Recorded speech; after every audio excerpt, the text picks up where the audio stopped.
Guys, I made a mistake.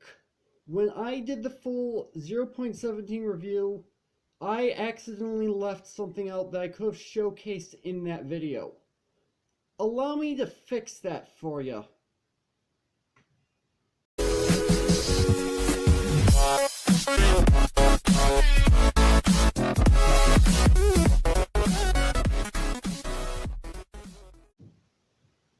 Now, I want you guys to just keep in mind that I technically have two things of which I want to showcase for you guys in this video, and this thing that I left out from the other video is only one of them.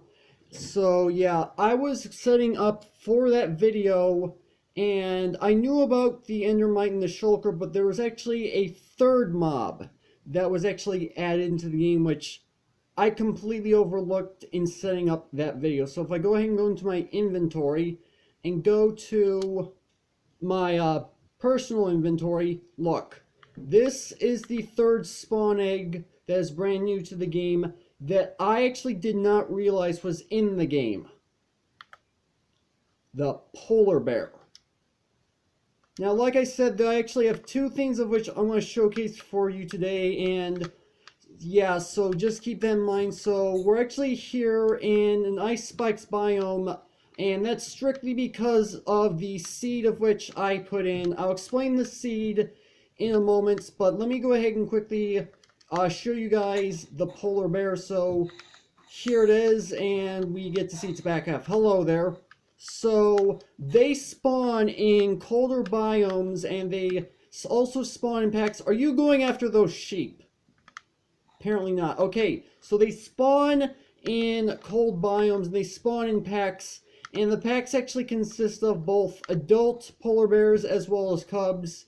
And if you encounter these guys, these are actually neutral unless you, number one, attack them, which is the most obvious thing, or number two, go after the baby polar bears. Because in real life, if you go after a bear cub and the mother sees it, you're pretty much in trouble. So if you guys see these in the in survival, just be cautious, because even though they won't initially attack you, just be mindful of how close you get to them, especially the cubs, just so you guys know. Now, something else about these guys you should probably be aware of is when they attack you, which, let me go ahead and switch, let me go ahead and switch into survival mode and show you guys, which is taking forever. There we go. So if I just go ahead and type in game mode 0, there we go. So now we're in survival, and where'd this guy go? I don't think he despawned. But regardless, I have no idea where he went. So let me go ahead and place this other one down. Now watch this. If I go ahead and attack him. Oh wait, that's a cub.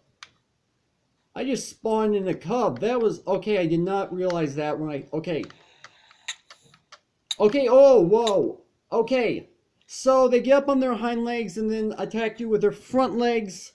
And I don't know how well you guys saw that, but that's exactly what happened. And no, I didn't want to go to the main menu. I wanted to continue on this world. Now, I'm not going to give a world download for this video, because I'll explain why in a moment. And so now we're effectively back at spawn, I do believe. Yeah, we're back at spawn. Whoa! Okay.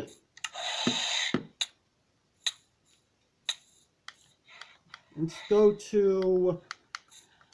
Alright, so this is going to be a lot harder to get back into the actual video than I thought it would be. And it's taking forever to load the settings menu. I've had some loading issues with Pocket Edition since I updated to the beta. It's just been taking forever to load things. I don't know why. I think it's probably part of the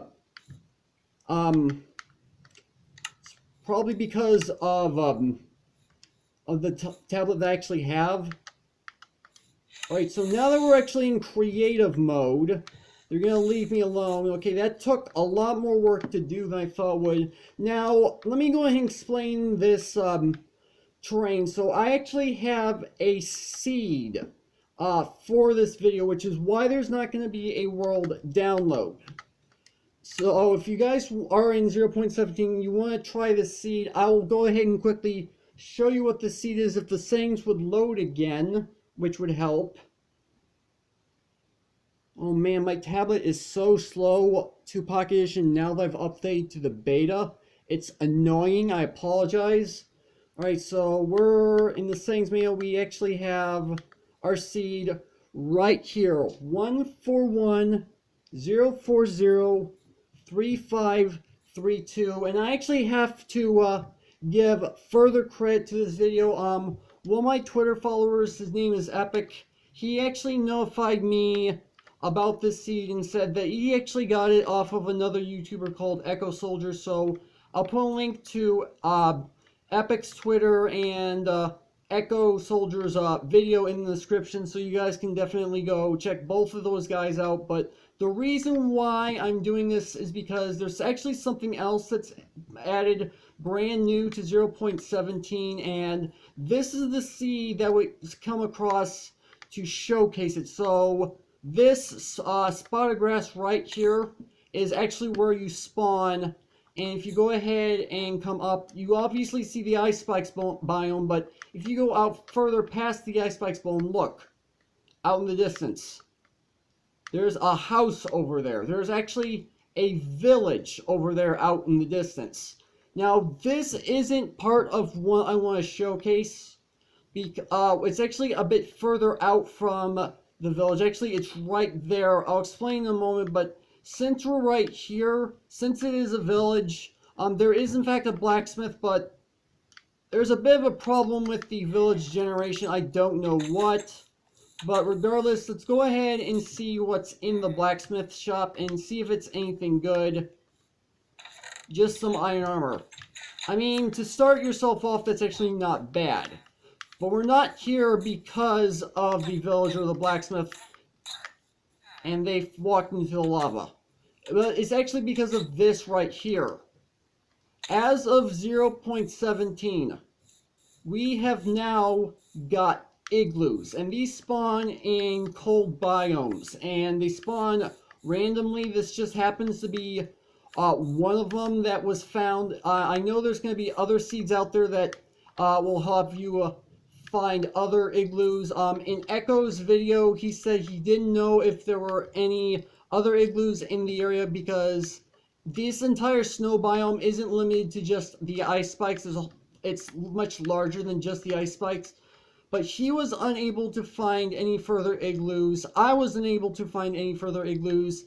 If you guys get the seeding, you guys can find any further igloos in this cold biome. Be sure to let me know, and it will definitely help me out. And I'll make sure to let Echo Soldier know as well. So yeah, this is the igloo. Like I said, they spawn randomly, and they're made entirely out of snow. Now, sometimes they are actually going to be buried in the snow, as you can tell. Here's the actual entrance to the igloo, and it's actually buried a little bit. So let me go ahead and break this up. So yeah, this is the igloo itself. So inside the igloo, we got ourselves two little ice block windows, which is kind of nice. Now this one on this side is actually buried over on the other side. However, this one, we can actually see the ice block. If I come over here, it's right there. Just trust me that it's buried, okay? So we got ourselves a bed, we've got ourselves a crafting table, we've got ourselves a furnace switch, there's nothing in it, and as a light source, we've got ourselves a redstone torch, which is nice because it gives off a low amount of light, but it's enough to keep mobs from spawning. At the same time, it doesn't melt the ice and snow, which is great. Now, what's interesting about these igloos is that they have a chance to have loot. So as you can see, we've got ourselves carpet. So if we walk in here, count 1, 2, 3, break this carpet right here. We have ourselves a trap door. Now, there are going to be igloos that spawn that do not have this. I think it's a 50-50 chance. I'm not 100% sure. But if we come down here, there's actually a little bit of a lighting glitch, and I don't understand why. Let me quickly go ahead and pull out some torches or at least a torch, to fix the lighting here.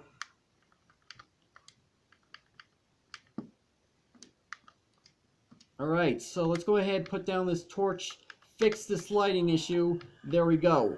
So down in this dungeon, which again is random, it doesn't always spawn with the igloo. I think it's a 50-50 chance, but down here we have ourselves a villager, and we also have ourselves a zombie villager. Now, if you do in fact find an igloo that has this dungeon, you are guaranteed to have a regular villager and a zombie villager, and in this cauldron is just water. There's no potion. However, there is a potion inside this brewing stand. It's a splash potion of weakness. Let me move this. And inside this chest we have more loot. We've got apples, we've got a piece of rotten flesh, and we also got a golden apple. Now, as you guys are probably already aware, you can use a golden apple and a splash potion of weakness to cure a zombie villager. Now, unfortunately, I'm not going to be showcasing it in this video because it would take absolutely forever to change this zombie villager back. And on top of that, I am not an expert on changing zombie villagers. I think you throw the splash potion and then give them the apple. But however, I saw someone else's video. I think it was Adventure Gaming HQ. He said that there was a little bit of a bug with curing them, in that you give them the stuff, it doesn't actually look like you give them the stuff, but in fact it does give it, it just doesn't show it. So I think what I need to do is throw the splash potion of weakness, and then, oh, okay, so now he is actually starting to change. Now, as I said, this is actually going to take a while because zombie villagers take a long time to cure, but I actually did figure out what it takes to cure them. I wasn't 100% sure until I actually tried it, but yeah, that's pretty much it. So yeah, that's gonna have to do it for this video. Hopefully you guys have enjoyed. If you did, make sure to hit that like button. Want more? Then make sure to hit subscribe for future content. Also, you can follow me on Twitter at AgentCPU0 to stay updated. This has been Zero Studios. Thank you guys for watching, and with that, I will see you guys later.